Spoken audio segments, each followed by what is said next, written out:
None of us are taught that it's okay to take another person's life, and sometimes it comes to that. A lot of us ask, why are we still here when our brothers and sisters aren't? But to a veteran, it could be the day that they lost one of the most important people in their lives, or they took somebody's life. How many guys in here were raised that it was okay to cry and talk about your problems? Were any females taught that it was okay to cry and talk about your problems? While everyday life might be easy for somebody that didn't go in the military, for us, a lot of times it's a struggle. Society raises us differently. You know, military treats us differently. When I was in, females were not allowed in combat at that time. All of us come out completely different than what we went in as, because we have a different mindset. Face it, guys, we're not that easy to deal with. A lot of vets, you may not realize, are trying to avoid certain things. I know veterans that go shopping at 2 o'clock in the morning because they can't deal with crowds. There's a lot of different things that people will avoid that'll trigger them. And to y'all, might be the 15th, might just be a regular Tuesday. To a veteran, this could be the day they lost their best friend, the person they considered their brother. While we're trained to go into the military, in that 4 to 20 to 30 years that we've been in, because a lot of people haven't been diagnosed. We're not trained to adapt back out of the military a lot of times.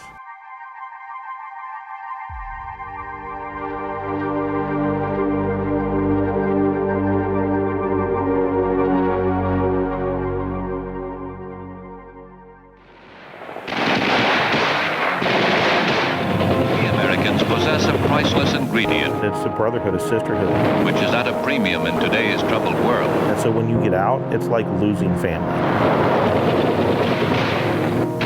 We never knew when a harmless-looking piece of scenery might explode. On the surface, it might look like a cut and dry issue. Enemy fire or a booby trap. Every hour and 20 minutes, another veteran takes their life. I come from a large military family.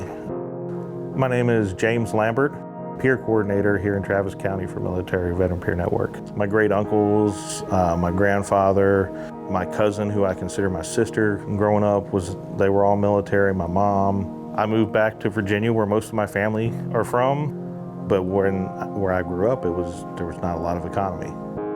A lumber mill and a prison. And I was like, I'm not going to work at either of those. Strangely enough, after I got out of the military, those are the two places I worked. I worked at the lumber mill waiting to get on at the prison. There can certainly be a sense of isolation, and oftentimes they may not be aware of the resources and supports that are available to them. I am the Associate Director of Integrated Systems of Care in Adult Behavioral Health. I am a licensed professional counselor, LPC, and then I'm also a veteran as well. There's pieces of that life that will never leave. Tell you what there, candidate, you don't speak to me unless you're at the position of attention. That is, your heels are together.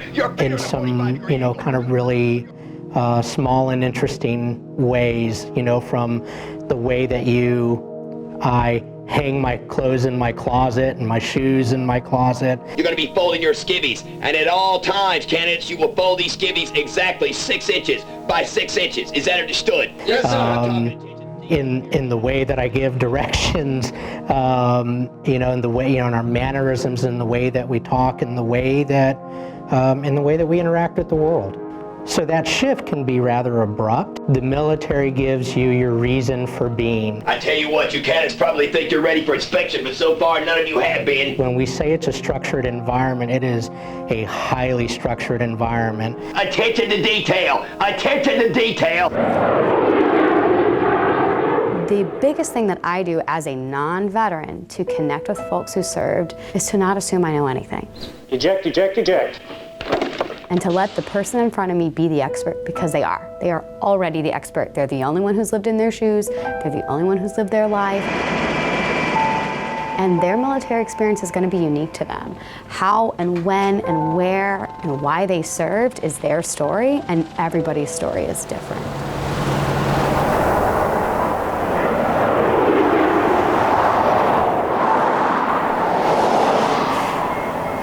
always say veterans are people. They're running around in our workplace, in our families, and in our cities, in our neighborhoods. And like anybody, they have multiple identities. It's not just a talking point. There's no one cause for suicide. There really is no one cause. Hi, this is Catherine. I'm calling from the VA. So one of the things that's making it really hard for you is, so a veteran may call the crisis line. With mental health treatment, you know, it's a lot of things gotta come together. In crisis, wanting to get connected to care, okay? Often it's not an emergency moment. The person is calmer, has a direction, has hope. How is that affecting you, if at all? And then they'll ask that veteran, would you like somebody at your local VA to follow up with you? And then that person would be me and my team. And so I'm gonna follow up on somebody. I'm gonna read about what's going on with them. A couple things of what prompted the call. I get their phone number, best callback number, and then I'm gonna read a summary. So this person called, they're having a lot of anxiety and some panic attacks. They haven't gotten care here at the VA in a while, but it really is a whole host of things going wrong. I'm gonna call them now. I make these calls all day long, so I'm getting the voicemail. I'm gonna leave a message. Sorry I missed you. Give me a call back whenever you get this message. Please leave a message with your name and your phone number so I can call you back. Thanks. It is being a little bit of a detective. Actually, there are and then I'm gonna have a conversation with them about it, get to understand a little bit more about what they need. Wait, let me answer. They may not be doing well and have the most clear outlook. No one does in crisis. That's why it's called a crisis. So you're going off on you're going off, and I can hear that. Just looking at that entire picture. I let you go off into that, and also asking the person like what's going right, and it's as much as what's going wrong. I do have a great solution for that. They can help you kind of coordinate services. I feel like that's an oxymoron to say briefly summarize what a suicide prevention coordinator does. Every day looks different. Twice in a row, leaving a voicemail, I increase my likeliness that they're gonna answer. I am an activist and I'm creating social change wherever I am.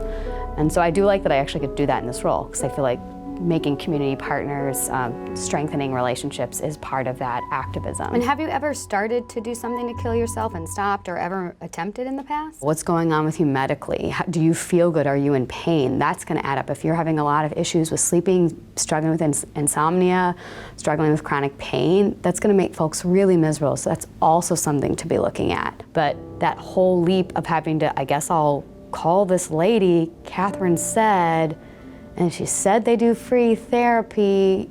It's scary, it's intimidating to make that call. And so it's just a lot of steps in between. Oh, well, I'm so glad no need to apologize. That's why I always call twice in a row. I'm really conscientious of how much post-traumatic stress disorder hogs the spotlight. I'm Catherine, and I am here at the Central Texas VA, and I'm following up on your call to the Veterans Crisis Line. And then doesn't allow folks to have other things wrong with them. Yeah, so that is me who's calling you back. So I'm glad I reached you. I'm a licensed clinical social worker, which means I have my master's degree at an accredited university in social work, and I have sat for 2 statewide exams and then continue to keep learning and growing in my field. I like to say I get the chance as a social worker to create change on the micro, meso, and macro levels. But before I throw ideas out, I sort of want to know, what do you think would be helpful? You know, where do you want to start? It's a relay race, meaning there's batons being passed between agencies, between teams. Is he currently homicidal? No. Hi, this is Jamie with EMCOT, just responding. And I'm even part of that. So with each time that a person interacting in crisis is going to engage with a new team, there's an opportunity for a missed connection. As I was separating from the Air Force and coming into civilian life, it was, as I think back on it, I felt really isolated. The majority of veterans who are eligible for VA care do not interact with the VA. So we are not going to be seeing them, we're not going to be able to provide them with suicide prevention care.